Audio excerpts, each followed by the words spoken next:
Hi viewers, నేను ఈరోజు మీకు పెన్ డ్రైవ్కి ఏ విధంగా లాక్ చేసుకోవాలో చూపించబోతున్నాను ఈ వీడియో ద్వారా. సాధారణంగా మనం మన సిస్టమ్కి పెన్ డ్రైవ్ కనెక్ట్ చేసిన తర్వాత ఈ విధంగా అనిపిస్తుంది. ఎలాంటి సాఫ్ట్వేర్ అవసరం లేకుండా మనం పెన్ డ్రైవ్కి లాక్ చేసుకోవచ్చు. ఈ ఏదైతే మనం ఇప్పుడు ఇక్కడ కనబడుతుందో దానిపైన మీరు ఏం చేస్తారంటే రైట్ క్లిక్ ఇచ్చిన తర్వాత ఇక్కడ టర్న్ ఆన్ బిట్ లాకర్ ఉంది, దానిపైన క్లిక్ చేయండి. ఓకే, క్లిక్ చేసిన తర్వాత మీకు ఒక స్క్రీన్ ఓపెన్ అవుతుంది. దాన్ని బిట్ లాకర్ డ్రైవ్ ఎన్స్క్రిప్టింగ్ అని అంటారు. ఈ విధంగా ఓపెన్ అయిన తర్వాత choose how you want to unlock this drive అని ఉంది. కింద use a password to unlock the drive అని దీనిపైన టిక్ చేయండి. టిక్ చేసిన తర్వాత enter your password, re-enter your password అని ఉంది. ఓకే, మీరు పాస్వర్డ్ ఎంటర్ చేసే ముందు పైన మనకు డిస్క్రిప్షన్ లోపల password should contain upper case and lower case letters, number, space and symbol అని ఉంది. అంటే మన పాస్వర్డ్ లోపల ఒక అప్పర్ లెటర్, తర్వాత లోయర్ లెటర్, నెంబర్ ఉండాలి, తర్వాత స్పేస్, ఒక సింబల్ అనేటువంటిది ఉండాలి. ఓకేనా, మనం ఇప్పుడు పాస్వర్డ్ని మనం ఇచ్చేద్దాం. ఓకే,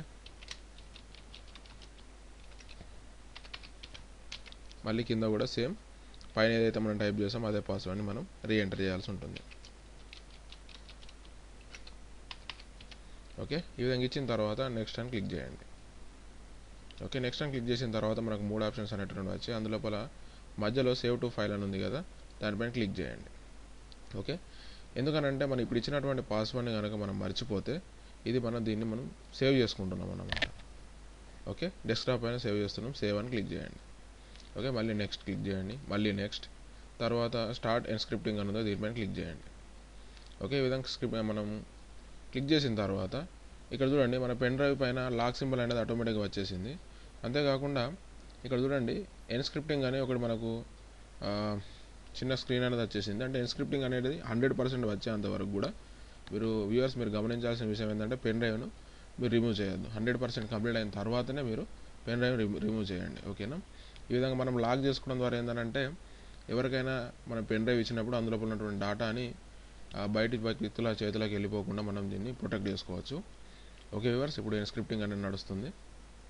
ఓకే, 100% కంప్లీట్ అయిపోయిన తర్వాత మనకు ఇక్కడ సింబల్ అనేటటువంటిది పూర్తిగా ఎల్లో కలర్లోకి మారిపోతుంది. మనం కంప్లీట్ అయిన తర్వాత ఒకసారి పెన్ డ్రైవ్ రిమూవ్ చేసి మళ్ళీ సిస్టమ్ కనుక మనం కనెక్ట్ చేస్తే అప్పుడు మనం పాస్వర్డ్ అడుగుతుంది, అది మీకు తర్వాత చూపిస్తాను.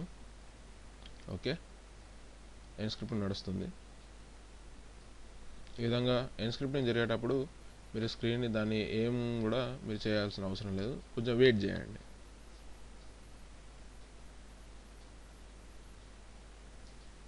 ఓకే, ఎన్స్క్రిప్టింగ్ అయిపోయింది, క్లోజ్ అని క్లిక్ చేయండి.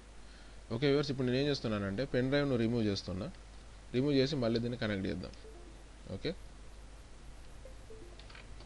ఓకే వ్యూవర్స్, ఇప్పుడు చూడండి కనెక్ట్ చేశాను. కనెక్ట్ చేస్తే చూడండి ఇప్పుడు పెన్ డ్రైవ్ పైన లాకింగ్ అనేటటువంటి మార్క్ కనబడుతుంది, అంటే పెన్ డ్రైవ్ లాక్ అయిపోయినట్టే. దీనిపైన డబుల్ క్లిక్ చేయండి. డబుల్ క్లిక్ చేయడం ద్వారా ఇక్కడ చూడండి బిట్ లాకర్ హెచ్ అని ఉంది కదా, ఇందులోపల పాస్వర్డ్ అడుగుతుంది. ఇప్పుడు మీరు ఏదైతే ఇచ్చిన పాస్వర్డ్ ఉందో దాన్ని ఇందులో టైప్ చేయాల్సి ఉంటుంది. ఓకే, అన్లాక్ అని క్లిక్ చేయండి. ఓకే, అన్లాక్ అని క్లిక్ చేసిన తర్వాత మీకు ఈ విధంగా లాక్ అనేటటువంటిది ఓపెన్ అవుతుంది. ఈ విధంగా మీరు మీ పెన్ డ్రైవ్కి లాక్ అనేటటువంటిది పెట్టుకోవచ్చు. ఓకే వ్యూవర్స్, మీకు ఈ వీడియో నచ్చినట్టయితే సబ్స్క్రైబ్ బటన్ క్లిక్ చేయండి. మీ అమూల్యమైన సందేశాలను కామెంట్ రూపంలో తెలియజేయండి. Thank you.